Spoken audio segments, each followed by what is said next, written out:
Telecinesia, a mente. Controlando a matéria. Cathy Hutchinson está presa dentro do próprio corpo. Ela tem paralisia desde os 14 anos, em consequência de um grave derrame. Tetraplégica, ela vive como milhares de pacientes presos, que perderam o controle da maioria dos músculos e funções corporais. Passa a maior parte do dia impotente, precisa da assistência de enfermeiros, mas tem a mente lúcida. É uma prisioneira do próprio corpo. Mas, em maio de 2012, sua sorte mudou radicalmente. Cientistas da Universidade de Brown colocaram na parte superior de seu cérebro um pequeno chip, chamado BrainGat, conectado por cabos a um computador. Os sinais do cérebro são transmitidos pela máquina a um braço mecânico robótico. Usando Apenas o pensamento, ela aprende gradualmente a controlar os movimentos do braço para conseguir, por exemplo, pegar uma garrafa de água e levá-la à boca. Pela primeira vez, ela é capaz de ter algum controle sobre o mundo ao seu redor. Como não consegue falar, teve que comunicar seu entusiasmo fazendo movimentos com os olhos. Um dispositivo acompanha seus olhos e traduz os movimentos em mensagens digitadas. Quando lhe perguntaram como se sentia, após anos de aprisionamento numa concha chamada corpo, ela respondeu: extasiada. Ansiando pelo dia em que seus outros membros sejam conectados ao cérebro por meio do computador, ela acrescentou: eu adoraria ter uma perna. Robotica. Antes do derrame, ela gostava muito de cozinhar e cuidar do jardim. Sei que algum dia isso voltará a acontecer, ela disse. Devido ao ritmo dos avanços no campo de próteses cibernéticas, seu desejo pode se realizar em breve. O professor John Donog e seus colegas na Universidade de Brown e na Universidade de Utah criaram um minúsculo sensor que funciona como uma ponte para quem não pode mais se comunicar com o mundo externo. Quando o entrevistei, ele me disse: pegamos um pequeno sensor, do tamanho de uma aspirina infantil, 4 milímetros, e implantamos na superfície do cérebro.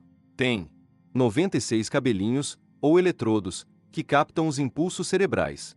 Ele pode captar sinais da intenção da pessoa para mover o braço. Escolhemos o braço por causa de sua importância.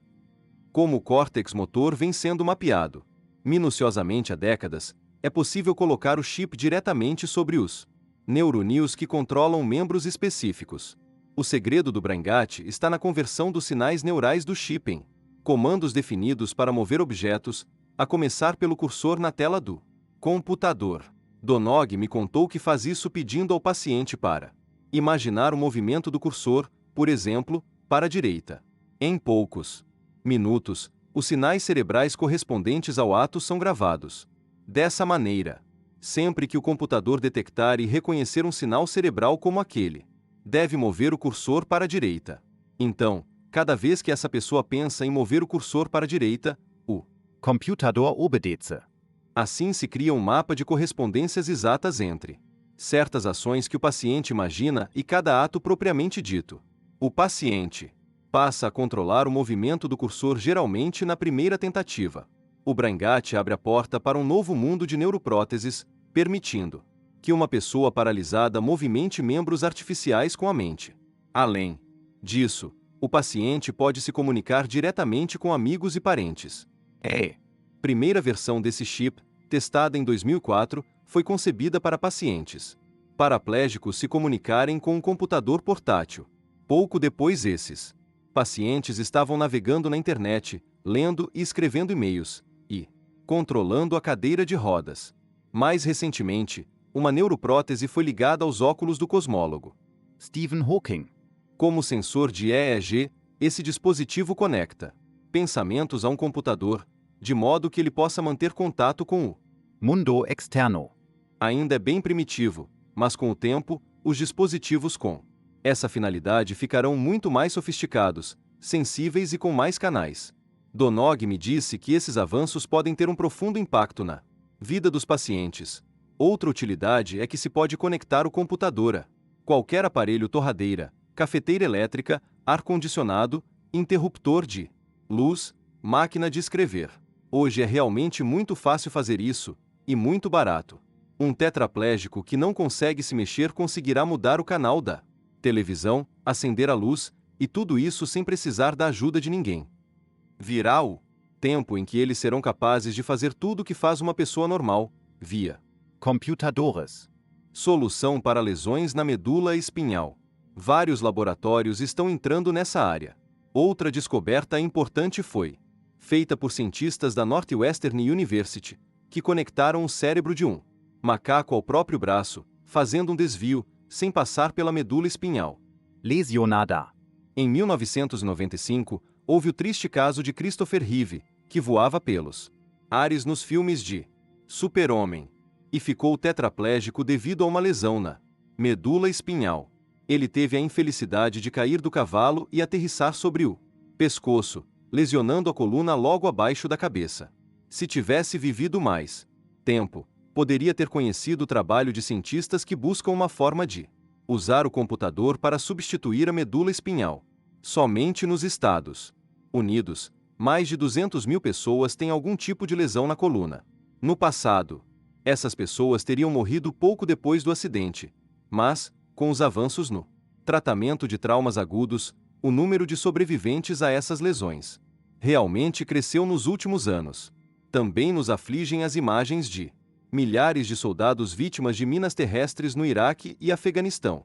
E se incluirmos o número de pacientes com paralisias por derrame e outras doenças, como a esclerose lateral amiotrófica, esse número sobe para 2 milhões. Os cientistas da Northwestern University colocaram um chip de 100 eletrodos diretamente no cérebro de um macaco.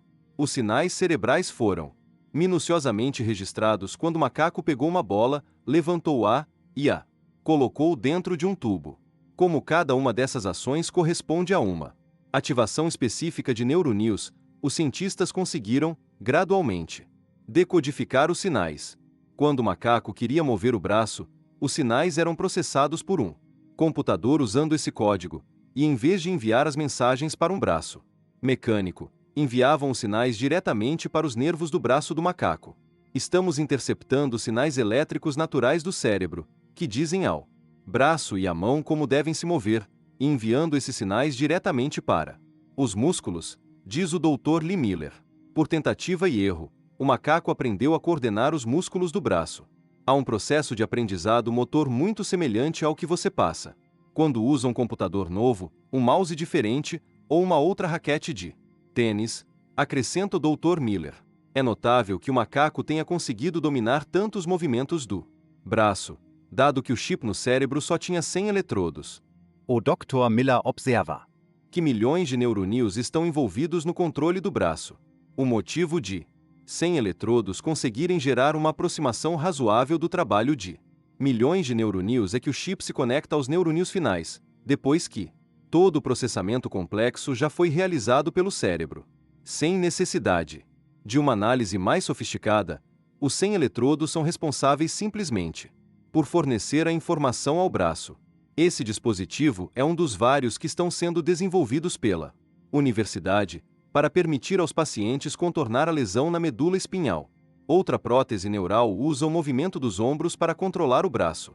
Encolher os ombros para cima faz a mão se fechar. Abaixar os ombros faz a mão se abrir.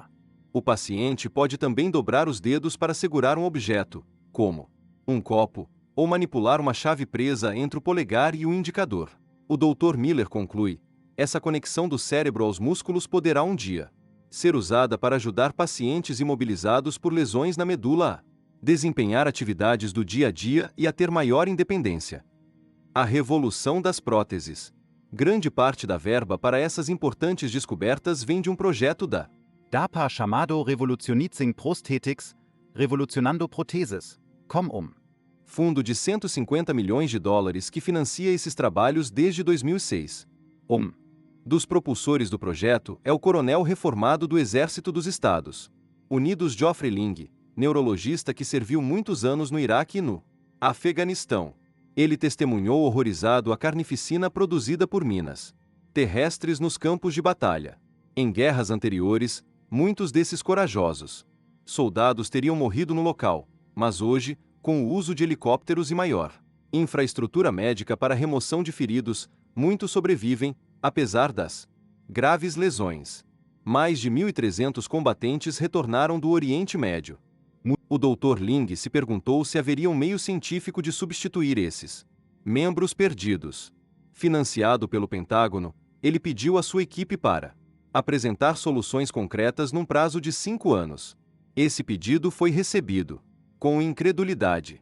Ele recorda: acharam que estávamos loucos. Mas é na loucura que as coisas acontecem.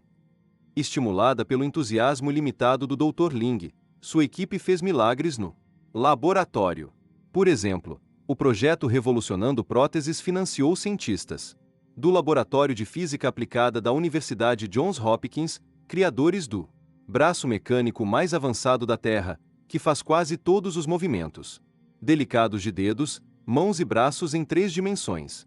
A prótese tem os mesmos tamanho, força e agilidade de um braço humano. Embora seja feito de aço, se for coberto de plástico da cor da pele, é quase indistinguível de um braço verdadeiro. O braço foi ligado a Jan Sherman, uma tetraplégica com uma doença genética, que destruiu a conexão entre o cérebro e o corpo, deixando-a completamente paralisada do pescoço para baixo. Na Universidade de Pittsburgh, foram colocados eletrodos diretamente na parte superior do cérebro dela, conectados a um computador e a um braço mecânico. 5 meses após a cirurgia, Jan foi ao programa 60 Minutes.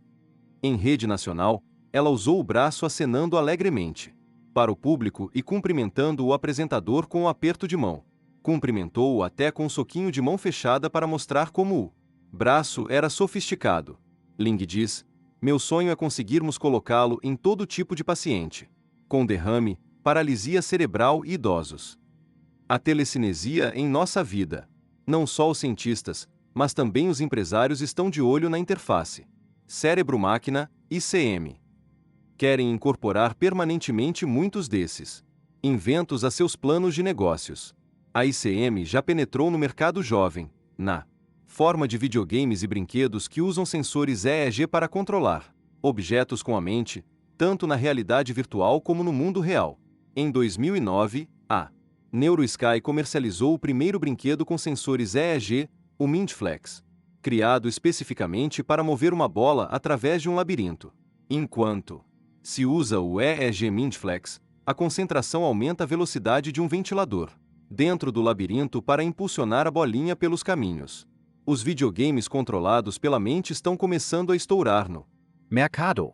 Há 1.700 desenvolvedores de softwares trabalhando na NeuroSky, muitos deles dedicados aos acessórios MindVav Mobile, com um orçamento de $129 milhões. Esses videogames vêm com um pequeno sensor de EEG portátil que é colocado em torno da testa e permite navegar na realidade virtual, onde os movimentos de um avatar são controlados mentalmente. Enquanto manobramos o avatar na tela, podemos usar armas de fogo, fugir do inimigo, passar de nível, marcar pontos, etc., como em qualquer videogame comum, exceto que não precisamos usar as mãos. Haverá um ecossistema inteiro de novos jogadores, e a NeuroSky está muito bem posicionada para ser como a Intel dessa nova indústria, afirma Álvaro Fernandes, da empresa de pesquisa de mercado Sharpranks. Além de disparar armas virtuais, o capacete de EEG também é capaz de acusar quedas da atenção.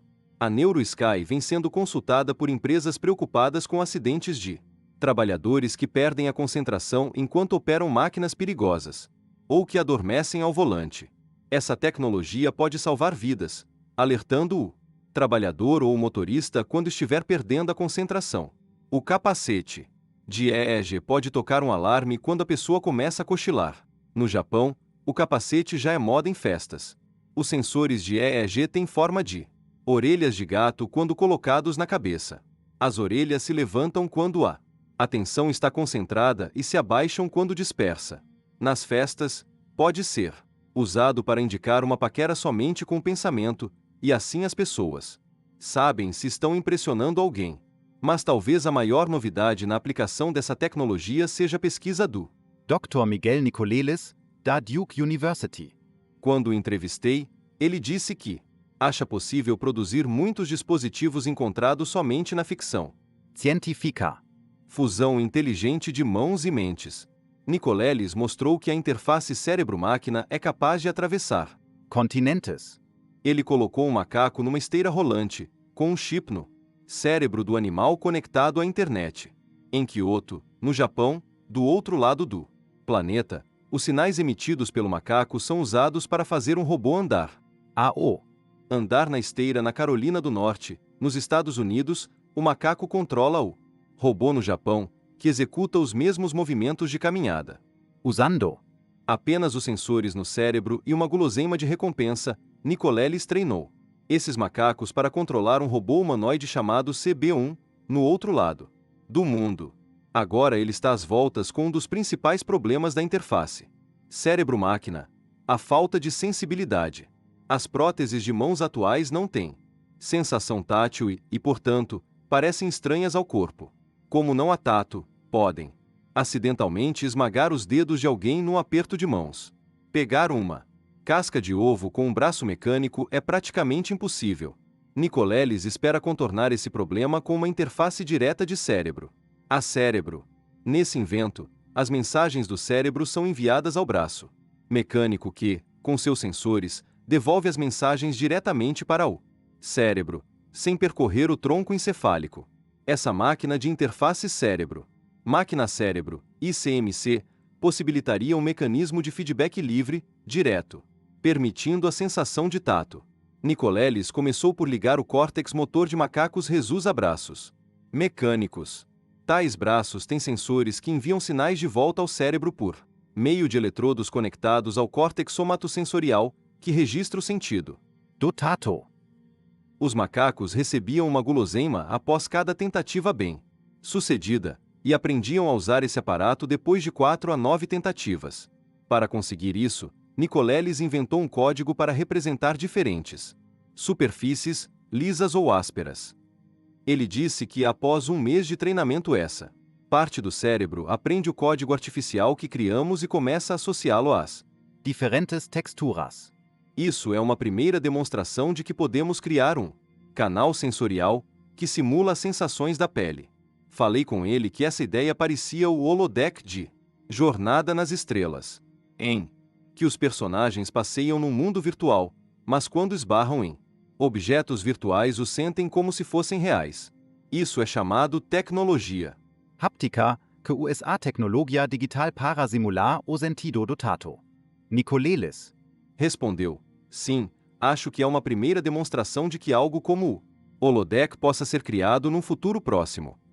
O holodeck do futuro pode usar uma combinação das duas tecnologias. Primeiro, as pessoas no holodeck usam lentes de contato ligadas à internet de modo a enxergar um mundo virtual inteiramente novo para onde quer que olhem. O cenário nas lentes de contato muda instantaneamente ao toque de um botão. E, se a pessoa tocar em qualquer objeto nesse mundo virtual, os sinais enviados ao cérebro simulam a sensação de toque, usando a tecnologia de interface cérebro-máquina-cérebro. Desse modo, objetos no mundo virtual visto através das lentes de contato parecerão sólidos. A interface cérebro-cérebro possibilitaria não só a tecnologia áptica, mas também uma internet da mente, ou uma mentene, com contato direto de cérebro a cérebro. Em 2013, Nicolelis realizou algo saído diretamente de Jornada nas Estrelas, uma fusão mental de 2 cérebros. Ele começou com 2 grupos de ratos, um na Duke University e outro em Natal, no Brasil. O primeiro grupo aprendeu a pressionar uma alavanca quando via uma luz vermelha. O segundo grupo aprendeu a pressionar a alavanca quando seu cérebro era estimulado por um sinal enviado por meio de um implante. Recompensa por apertar a barra era um gole de água. Depois, Nicolelis conectou os córtices motores dos cérebros dos 2 grupos à internet por meio de um fio fino.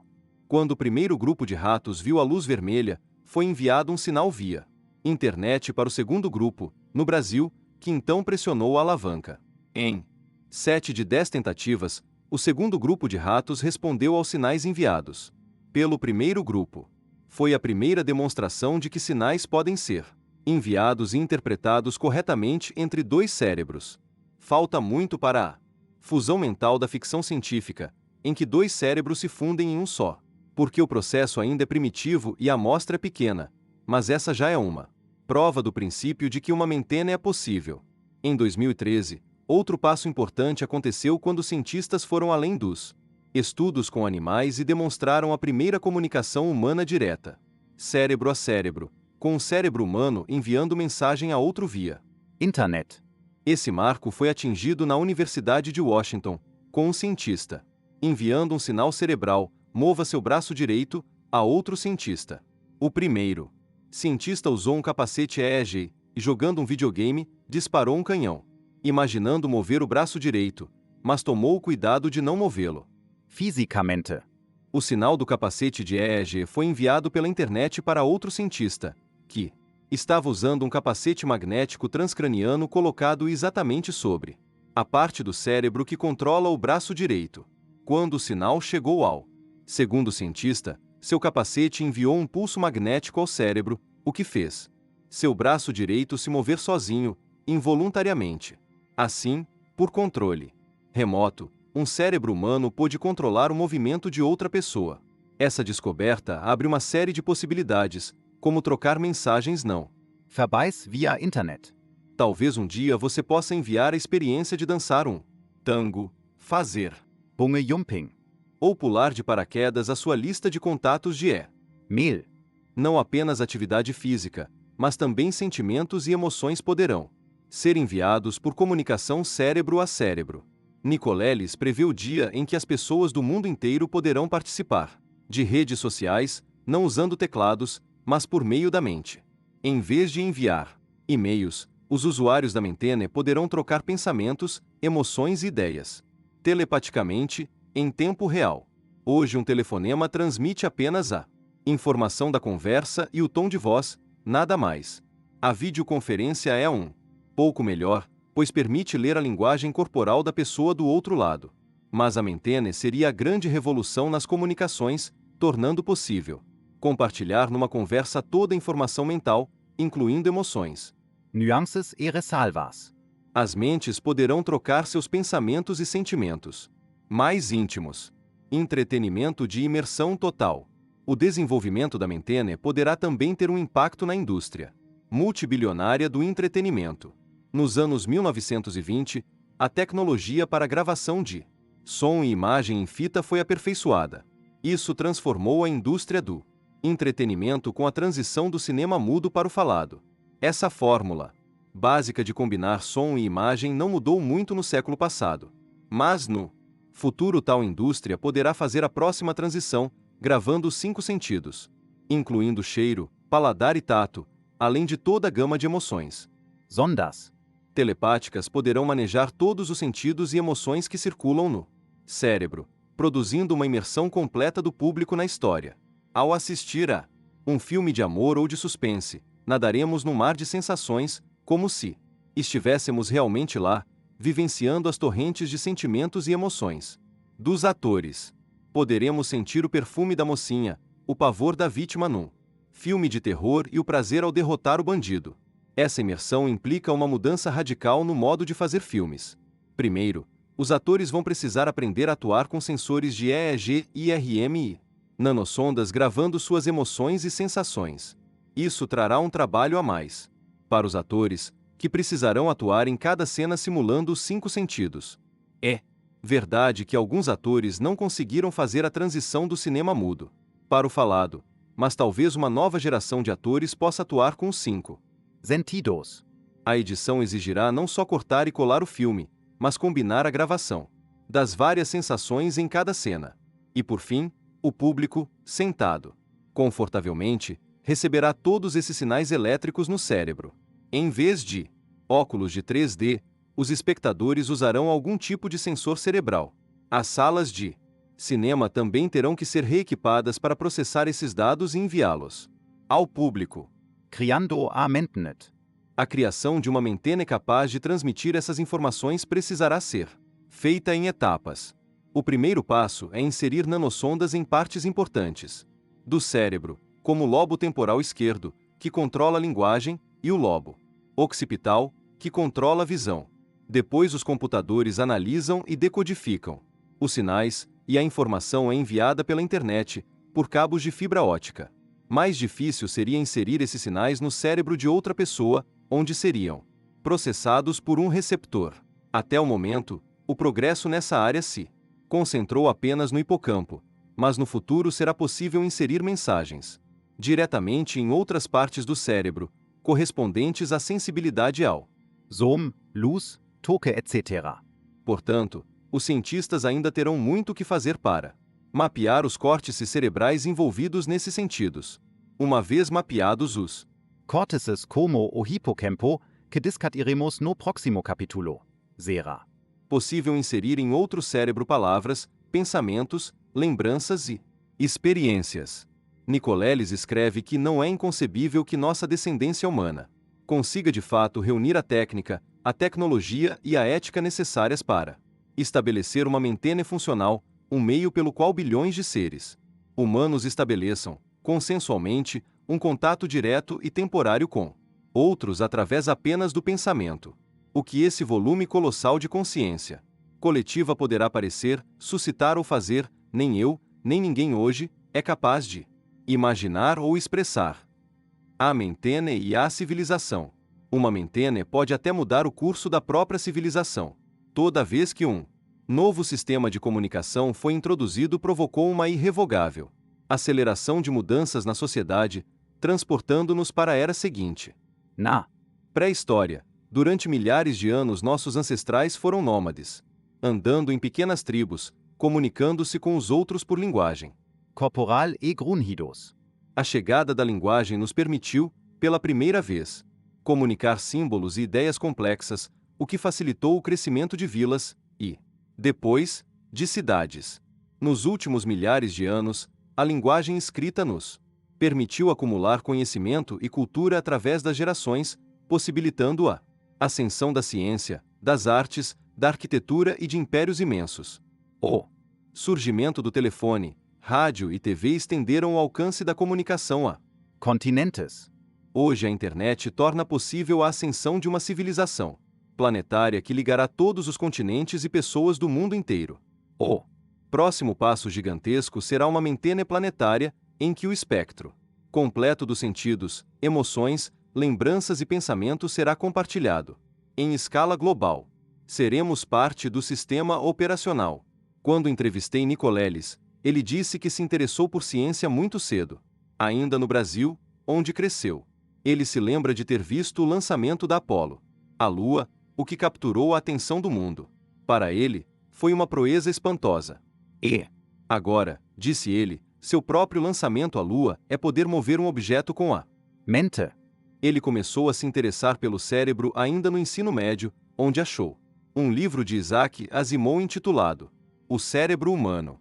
De 1964. Mas ficou decepcionado no fim do livro. Não havia uma discussão sobre como todas as estruturas interagiam entre si para criar a mente, porque ninguém sabia a resposta na época. Esse momento mudou sua vida e ele soube que seu destino seria tentar entender os segredos do cérebro. Cerca de 10 anos atrás, ele me contou, começou a pensar seriamente em realizar a pesquisa de seu sonho de infância. Começou fazendo um ratinho. Controlar um dispositivo mecânico. Colocamos no rato sensores que liam sinais elétricos emitidos pelo cérebro. Depois transmitimos esses sinais para uma pequena alavanca robótica que trazia água de uma fonte para a boca do rato. Assim o animal tinha que aprender a mover mentalmente o dispositivo robótico para beber a água. Foi a primeira demonstração de todos os tempos de que se pode conectar um animal a uma máquina de modo a conseguir operar a máquina sem mover o próprio corpo, ele explicou. Hoje ele consegue analisar não apenas 50, mas 1000 neurônios no cérebro de um macaco, que podem reproduzir vários movimentos de diferentes partes do corpo. Assim o macaco consegue controlar diversos dispositivos, como braços mecânicos e até imagens virtuais no ciberespaço. Temos até um avatar macaco, que pode ser controlado pelos pensamentos do animal, sem que precise fazer qualquer movimento, ele disse. Isso é feito com o macaco assistindo a um vídeo, em que há um avatar representando seu corpo. Depois, comandando mentalmente o movimento de seu corpo, o macaco faz o avatar se mover da maneira correspondente. Nicoleles prevê o dia num futuro próximo em que jogaremos videogames e controlaremos computadores e outros aparelhos com a mente. Seremos